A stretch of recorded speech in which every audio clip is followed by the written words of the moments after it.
La agenda indie.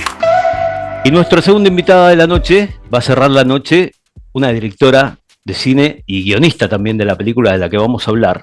Y una película que ojalá dé que hablar porque invita al debate, porque es un tema que está candente, lamentablemente, que hemos conocido algunas otras películas hechas de otra forma respecto a este tema, también lo vamos a charlar con ella. Chaya Miranda es la directora de Lo Habrás Imaginado, una tremenda película que ya tuvimos oportunidad de ver. Tremenda, digo, en el sentido de un peliculón, como se dice, pero también tremendo el tema. Vamos a entrar.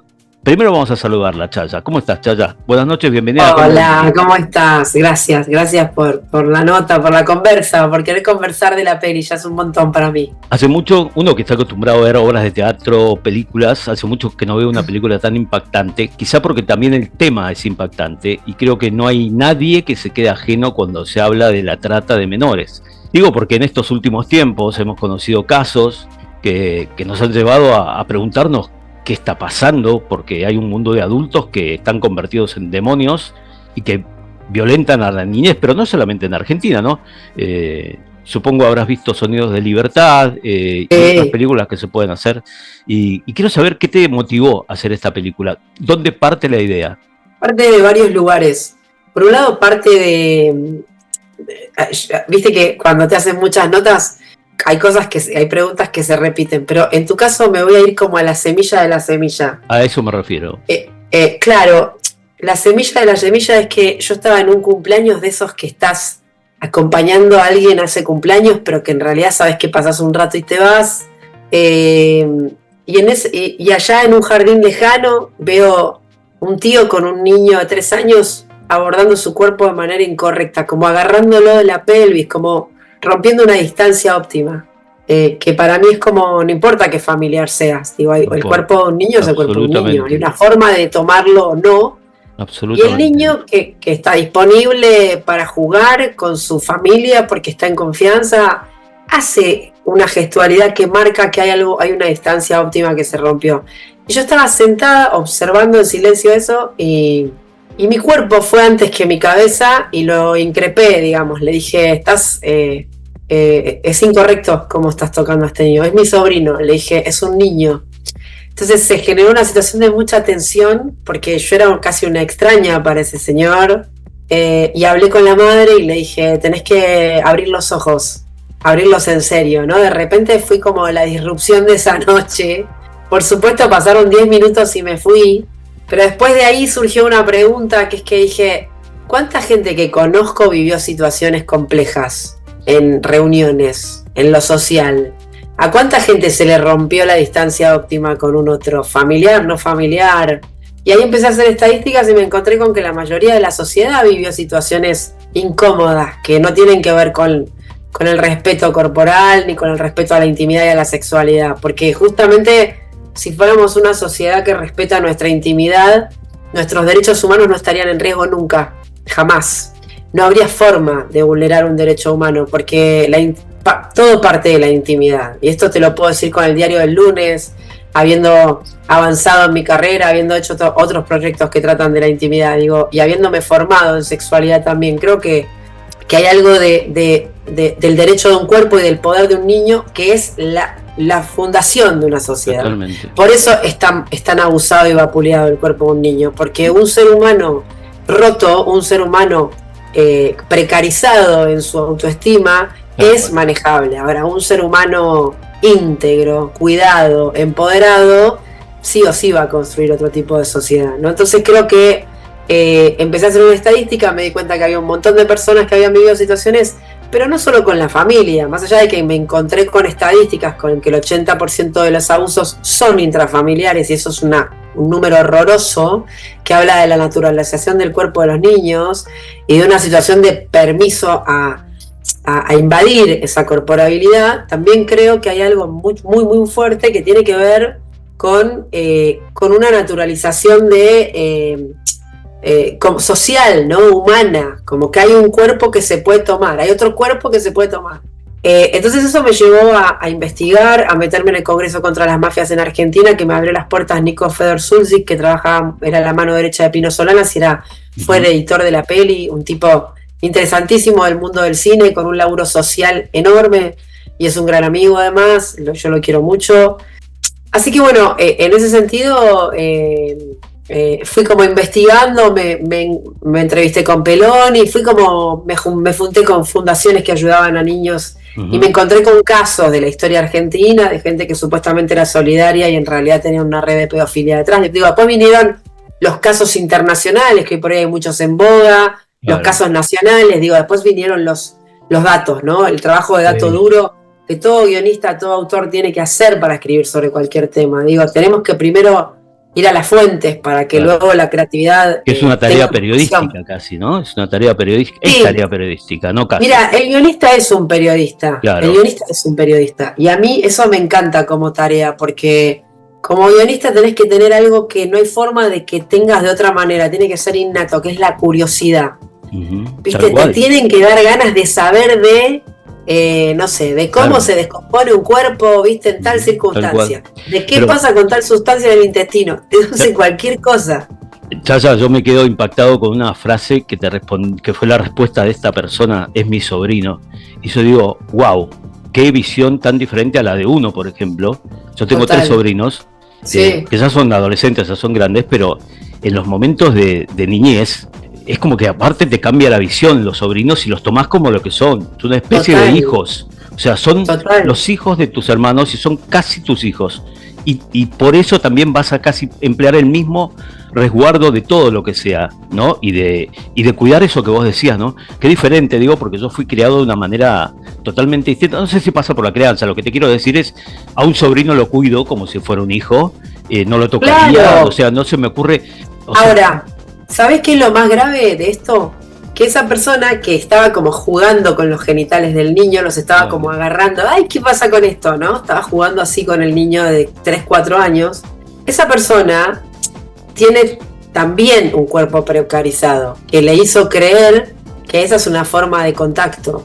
Y esa es una forma de abuso, no es una forma de contacto. Ahora, ¿cuál es la historia de ese tío? ¿De dónde viene ese tío? Ese tío, ¿qué le hicieron? ¿Entendés? Que es una cadena el abuso, generalmente. Es como, hay una falta de respeto sistemática sobre el cuerpo de las personas, que es también social. Entonces es como la intimidad y la sexualidad está muy cerca de todo lo que somos como sociedad, ¿viste? Ahí hay un asunto muy difícil de masticar, de pensar, de respirar. Es muy complejo. Uno que ha visto la película, te prometo hacer todo lo posible por no spoilear, pero sí hablar de, por ejemplo, a mí me pasó algo cuando terminó la proyección de la película, y vamos a hablar de lo que es la parte actoral, y ya vamos a entrar en algunos detalles de los que ha hablado la misma Chaya, así que vamos a poder hablar, obvio. Salí de la proyección bastante movilizado, y abro la puerta y estaba Diana Lamas de frente. Diana Lamas, le cuento a la gente, es la protagonista de la película. Que entregó en cuerpo y alma, porque se entregó en cuerpo y alma. La miré, le hice una reverencia como quien hace una reverencia a una diosa y le dije, increíble lo que acabo de ver. ¿Por qué? Porque lleva la historia y uno, cuando vean la película, van a ver y se van a explicar mucho después por qué el personaje es como es el de Diana Lamas. Me parece que fuiste por un lado, me parece que lo que lograste con la película, Chaya, es que no usaste chicos para trabajar, no convocaste chicos y vos lo explicaste también por qué, y eso me parece un doble logro, porque mostraste a los adultos. Sí, porque el tema es de adultos y porque también yo creo mucho en lo que dice Wim Wenders, ¿viste? Wim Wenders dice que los cineastas tenemos una tarea quirúrgica muy compleja, que es que si queremos decirle algo a la sociedad, por ejemplo, queremos ir en contra de la guerra, no podemos alquilar armas de utilería, ¿viste? Claro. Es como, ¿cómo haces para contar una película sin hacer apología? Esa es siempre mi tarea. ¿Cómo hacer que no sea una película para pedófilos esta? ¿Entendés? ¿Y sabes qué es lo que más te impacta a vos y lo que queda en tu inconsciente para mí? Te lo digo como psicóloga, como con el diario del lunes, habiendo pasado mucho tiempo desde que terminé la peli, ¿no? Y pudiendo hacer una síntesis, que me hace bien hacerla con vos que tenés esta conversación tan grata. Yo creo que lo más fuerte de la peli es que vos ves el trauma implantado en el cuerpo de un adulto y eso te genera una empatía Tal cual. Porque vos estás rodeado de gente que pasó por esto, y yo también. Y todos guardamos ese secreto, que en realidad hay cuerpos rotos alrededor tuyo. Ahora, verlo con ese calibre y ver el secreto que esa mujer guarda, que es terrible, porque es como la víctima que también fue cómplice sin querer serlo, pero que termina atrapada en ese lugar. Eso es lo que te duele ver el tejido roto de ella, ¿Y cómo verlo en carne completamente. La historia la llevaste vos con tu cabeza a una familia como la que vemos en la película, o que van a ver en la película, o te basaste en algo muy real? Me basé en una familia, en un caso muy zarpado que me contó una psicóloga. Yo entrevisté muchos tipos de profesionales, desde especialistas en adicciones, porque muchas veces detrás de las adicciones hay como un gran secreto, desde especialistas en dinámicas familiares, especialistas en grupos, psiquiatras, gente que trabaja en los dispositivos de contención, como todo el equipo de Marta Peloni, que hace un trabajo enorme. La Peloni es una valiente, esa señora tremenda.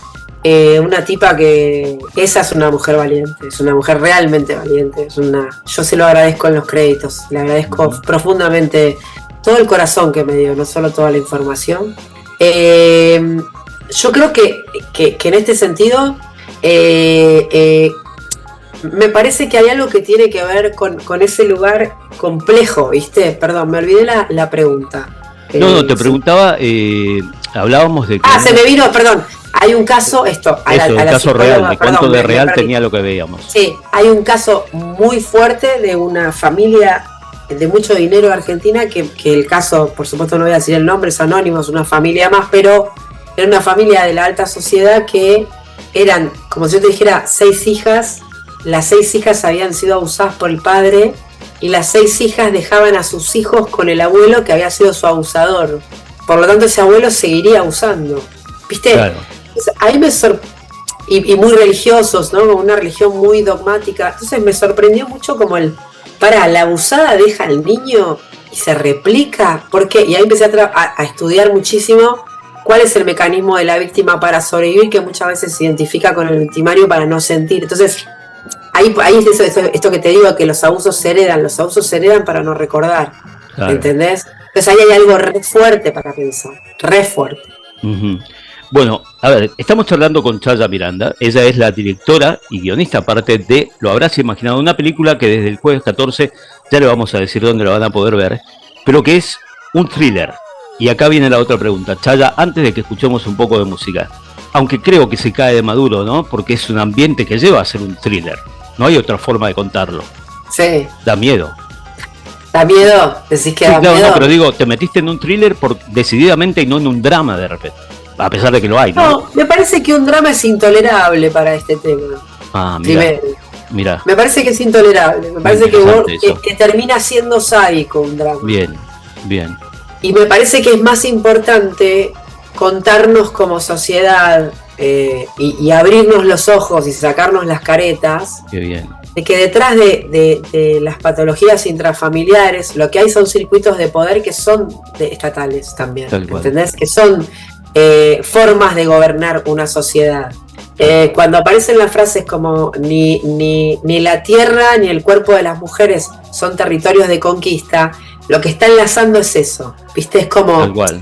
Cuando esa falta de cuidado sobre los recursos naturales, es falta de cuidado sobre los cuerpos, es falta de cuidado sobre todas las personas, sobre todas las generaciones, sobre nuestros abuelos, sobre nuestros niños, sobre la gente que tiene la posibilidad como vos de tener una familia que respetó su cuerpo y su integridad, y que vos por lo tanto imitas eso, claro. Como la gente que ha nacido hacinada en un monoambiente, en una casa prefabricada, y que tienen un baño para 20 personas y que matan a un familiar cada semana. Es otra historia, pasan otras cosas. Entonces digo, entender que hay un camino hacia el respeto que tiene que ver con poder integrar nuestra cabeza compleja y sacar un poco el velo de yo no voy a mirar para este lado. Mirá, ese lado está dentro de tu casa, está dentro de tu habitación. Claro, ese lado donde no querés mirar, eso que crees que es tan ajeno y que abusa a otro lado, es tu habitación, es tu velador, ¿viste? Chaya, acá todos los invitados, y se lo decía recién a uno de los invitados, a a Martín Ortiz, director de teatro, es como que venís a una cena a la casa de un amigo y en lugar de traer un vinito traes una canción. Sí. En este caso, 2 canciones. Vamos a escuchar la primera que nos trajiste y quiero saber por qué la elegiste para presentarla aquí en el programa. Bien. Quiero que me cuentes cuál elegiste primero. Vamos con la que vos quieras, ¿eh? Y la presentás vos, tenés que trabajar acá. Lucy Patané de Las dudas y las deudas.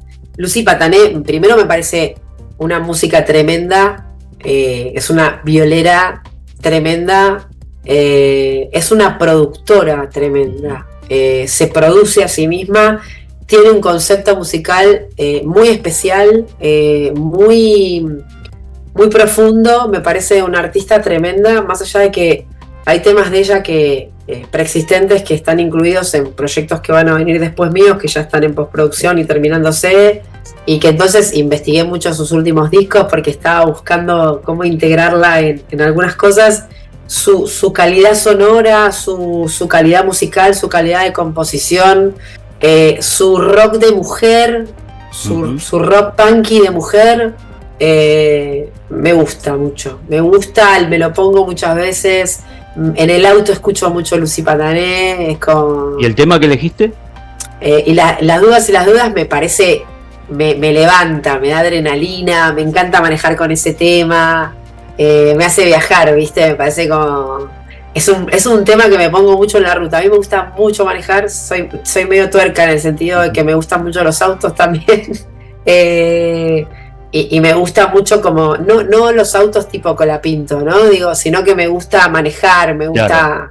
Me gusta el hecho de manejar, exacto, me gusta hacer maniobras, digo, me gusta la vehiculización de mi cuerpo arriba de un auto, ¿no? Muy bien. Y no le tengo miedo a los autos grandes, digo. Lo disfruto, es algo donde me mucho. Yo me traumé cuando choqué, soy todo lo contrario a vos. No nací para manejar, no, pero sí para escuchar música. Así que Lucy Patané suena porque le eligió Chaya Miranda. ¿Te gusta el indie, Chaya, no? Porque Lula Bertoldi es nada más y nada menos que la autora de la banda sonora de Lo Habrás Imaginado. Sí, me encanta. Lula Bertoldi me parece también una gran artista y un musicón hizo, porque tiene unos climas, la música, tremendos. Qué bueno, qué es una señora compositora. Yo te voy a contar la historia con Lula. A ver. Yo la llamo para Oscuras y le digo, mirá, Lula, quiero que hagas la banda sonora de Oscuras. Y me dice, no, el que hace banda sonoras es Nico, mi marido, Nico Sorín. No soy yo, tranqui, llámalo a él. Ya lo conozco a Nico, quiero que lo hagas vos, lo vas a hacer vos. Pero yo no hago bandas sonoras, me dice, bueno, ahora las vas a hacer. Yo creo que estaba tan segura de que era ella que no me pudo decir que no, porque... yo no le di mucho lugar a que me dijera que no. Eso fue en Oscuras, que de hecho es una peli anterior, donde fue muy lindo porque la guionista era Carla Scatarelli, la música la hizo Lula y yo dirigí, ¿no? Como 3 mujeres en ese triángulo tan importante que es la autoría. Sí, sí. Y me gustaba que esto, que la banda sonora, en el caso de Lo Habrás Imaginado, lo haga una mujer. Me parecía que tenía que haber otra cabeza femenina ahí, ¿no? Con la dirección de sonido de José Luis Díaz, tremendo director de sonido que ya falleció, pero que nos dio una mirada súper profunda sobre la peli, y él ha sido un gran maestro para mí del sonido. Yo cuido mucho el sonido de mis pelis gracias a él, y he aprendido gracias a él, y laburo los planos sonoros con la misma importancia que laburo los planos visuales, gracias a él, a todas las enseñanzas que él me dio y a mi obsesión, por supuesto. Así que junto a José Luis Díaz hicimos un trabajo muy meticuloso y a la vez medido, ¿viste? No está excedido de banda sonora la peli. La peli tiene silencios, la peli mastica climas que tienen que ver con una música que está yendo a lo profundo sin ser barroca, ¿no? Como sin invadir todos los campos sonoros. Tal cual. Lula en ese sentido fue maravillosamente acertada. Yo confío mucho en ella, entonces creo que ella siente esa confianza y viaja, ¿no? Chaya, vamos al segundo tema que trajiste para que escuchemos. Y es una banda, bien. Y aquí trajiste rock. ¿Cuál es? Bueno, la banda se llama Eruca Sativa, que justamente es la banda de Lula Bertoldi. Claro. Y el tema se llama No Pasarán. Vamos a escuchar a Eruca Sativa, dos artistas, o sea, Lucy por un lado y Eruca Sativa, no habían sonado hasta ahora en Agenda Indie, pero los trajo Chaya Miranda, y enseguida seguimos hablando de Lo Habrás Imaginado, un peliculón que ustedes desde el 14, no se pueden perder. Ya vamos a hablar de cuándo, cómo, y la van a ver y van a ver una película increíble que aparte los va a movilizar. Chaza, te preguntaba al comienzo si habías visto Sonidos de Libertad y después dijiste algo como que un drama en este tipo de casos es hasta perverso, ¿no? Uno cuando ve Sonidos de Libertad, esa película, yo a todo el mundo, cuando intercambiamos opiniones, no hay uno que me diga salí deshecho, salí destruido. Estuve en el estreno inclusive con el director. Vos fuiste, como decías, por otro lado, para no justamente caer en eso de dejar deshecho, sino dejar de verlo desde otro lado, ¿no? ¿Qué te pareció a vos Sonidos de Libertad tratando un mismo tema que tratabas vos? A ver, a mí me gustó la peli. Me parece que juega con otro lugar. Yo no creo en lo siempre, ¿no? Creo mucho en el proceso creativo de cada autor, cada autora. No creo que haya una sola forma de contar las cosas. En mi caso, yo lo que quería es que vos pongas la lupa en ese lugar donde no querés ver, que es como las consecuencias del secreto, del mundo secreto en una familia como la que se cuenta en la peli. Y en ese sentido, yo quiero que te vayas con una furia y unas ganas de construir un país mejor, que no te quede otra. Y lo lográs. Y ahí también me pasa algo de que a mí me gusta mucho la política. En mi casa se habla de política, se levanta la voz hablando de política. En mi casa todos desde chiquitos tomábamos mate y leíamos el diario. Bien.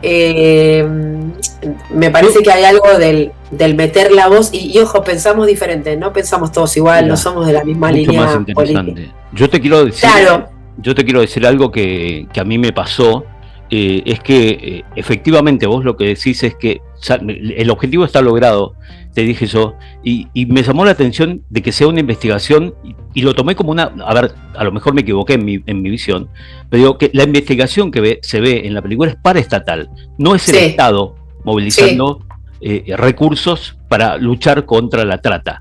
Me parece que también supongo que quisiste hacer una crítica porque es deliberado que es sea un poco y un poco. Un poco y un poco. Está buenísima la pregunta. Está buenísima, no me la hizo nadie hasta ahora. ¿Sabes por qué es paraestatal? Esto es interesante porque es investigación. Si ves la peli igual y conoces historia argentina, vas a ver guiños, ¿no? Hay guiños a situaciones que han pasado en diferentes generaciones y en diferentes épocas, sin nombres, por supuesto, pero hay guiños periodísticos, inclusive hay homenajes también, te podría decir. Pero volviendo al tema, a veces las investigaciones, cuando son muy profundas, cuando se está investigando un caso en el que vos sabés que va a haber algún sector del Estado que va a hacer resistencia o boicot, hay algo que se llama como si fuera la ex-CIDE, para sintetizártelo, que son gente que estuvo en el área de investigación para el Estado, en lo que fue anteriormente la CIDE, que queda en células afuera del Estado justamente para meterse en los casos más pesados. ¿Por qué queda fuera del Estado? Porque si no el Estado puede mancharlo. Entonces trabajan en realidad en secreto con el Estado, pero en el Estado figura como carta blanca, como que no se está tocando. Pero las células que están por fuera y que son generalmente gente pesada del área como de la investigación, que quedó manchada por algún caso y lo corren del Estado, pero en realidad sigue investigando. Que por eso el personaje de Guille, hay momentos donde se cuenta su pasado y se cuentan cosas turbias, porque justamente él queda laburando paraestatalmente, queda como un outsider, pero es una persona de mucho peso en la investigación a nivel nacional. Hablemos. Y por eso él para la pelota cuando se habla de narcotráfico, porque tiene clarísimo que hay lugares donde él no puede tocar porque se quema. No solo que se quema, sino que se le cae todo. Y es tan real como lo contás. Que no se pueden cruzar. Tal cual, es tan real como lo contás. Pero quiero ahora, antes de despedirnos, hablar del elencazo, porque yo les digo a la gente que yo, primero, cuando veía a Carlos Portalupi, que es el otro protagonista de la historia, Guille, el que acaba de nombrar Chaya, uno dice, no se puede creer, estamos ante uno de los grandes actores argentinos. Qué tremendo, por Dios, qué tremendo. La verdad, uno ve la pantalla y yo no paraba de decir cómo puede ser tan natural y tan creíble lo que estaba transmitiendo, ¿no? Sí, porque hasta llora en un momento. Hay un momento de llanto que yo me quedo asombrado, admiro tanto el laburo de los actores y quiero nombrar a los otros, pero querías decir algo. Perdón, te interrumpí. No, me parece que Portalupi, cuando leyó el guión, que fue hace muchos años, me hizo muchas preguntas del personaje. Y yo justo a Guille, Guille y Abril los mastiqué, fueron como los gérmenes, ¿viste? Ese vínculo es el germen. Entonces hay algo como de que los conocía de punta a punta, entonces Porta trabajó mucho ese personaje, como Diana, ¿viste? Lo masticó mucho. Después hay personajes muy difíciles que vas a seguir nombrando seguramente. Sí, bueno, pero aparte, les digo, van a ver a Mario Pasic en un papel que ya ha hecho muchas veces. No lo quiero develar a qué papel hace, pero ya ha hecho ese papel muchas veces Mario Pasic y le sale tan bien. María Ibarreta era una actriz que mi mamá veía en las telenovelas y siempre me quedó el nombre de María Ibarreta porque no es una actriz que salga a la palestra fácilmente. Se ve que indudablemente elige lo que hace y María Ibarreta... Qué bestia de actriz. Qué bestia de actriz. Sí, qué maravillosa actriz. Tremenda, tremenda. ¿Qué más? Esteban Prol y el inmenso Osmar Núñez. Tengo que decir. ¿Viste lo que hace Osmar? ¿Cómo hiciste para reunir a estos bestias, a estos monstruos de la escena? ¿Cómo hiciste? ¿Fue fácil? Mira, el guión les gustó mucho. Claro. Lo primero fue eso. A Diana y a Porta ya los tenía. Porque los llamé con mi segunda versión de guión. Y nada, y nos conmovimos y nos metimos a charlar y fue como re fuerte, ¿viste? Uh-huh. Omar llegó después a jugarle el mejor equipo a Porta. Yo quería matices muy diferentes de actuación, ¿viste? Ellos son dos grandes actores completamente diferentes en el tono, ¿viste? Y se nota, sí. Y además, Omar tiene que hacer algo que es muy difícil, que tiene que ver con el metamensaje, con el doble mensaje, con la doble jugada, con hablar en código, con generar toda una situación de vínculo muy profundo con Portaluppi, pero a la vez está sucio ese vínculo y a la vez no está tan sucio y a la vez hay una fidelidad a último momento, ¿no? Uh-huh. Me parece que ahí yo agradezco mucho haberlos tenido ellos dos. Me parece que demuestran el talento argentino, ¿viste? Con Diana los tres es como... Sí, y bueno, y la peli tiene mucho de no hay buenos o malos, hay gente más o menos enferma, ¿viste? También hay algo de eso. Bueno, nos vamos a despedir, se nos acaba el tiempo, Chaya Miranda, qué lindo haberla tenido, después de haber visto este peliculón tremendo que les invito. Quiero que nos digas el día del estreno, dónde lo podemos ver, y yo auguro que después esté en plataformas para que llegue masivamente porque merece ser vista. Claro que sí. La peli empieza a estar a partir del 14 de mayo por ejemplo, en Salas Gaumont, va a estar a las 22 horas, vayan la primera semana. A partir del 14 de mayo necesitamos llenar esa sala para que después se amplíe otras. Va a estar el viernes en la sala Lúcida, que está en Cabildo 4 al 4740, que es una sala muy hermosa, independiente, donde va a haber charla, donde yo voy a estar ese viernes. La primera semana vamos a intentar acompañarla con elenco al principio, diferentes, no voy a estar yo todo el tiempo, pero seguramente va a estar Diana, va a estar Omar, va a estar Carlitos Portaluppi, saludando a la gente, acompañando el cine. Después nos vamos a ir para Mendoza, nos vamos a ir para La Plata, vamos a ir recorriendo diferentes lugares. Empezamos en esos dos lugares de Capital y ya a partir del fin de semana empezamos a entrar en otras salas y volvemos a Capital también a estar en salas más alternativas. Lo habrás imaginado, desde mañana en los cines, por favor no se la pierdan, una gran película argentina dirigida por Chaya Miranda. Gracias, Chaya, qué lindo haberte tenido en el programa. Gracias a vos y gracias por difundir la peli y por haber entrado a mirarla en el cine, te lo agradezco mucho.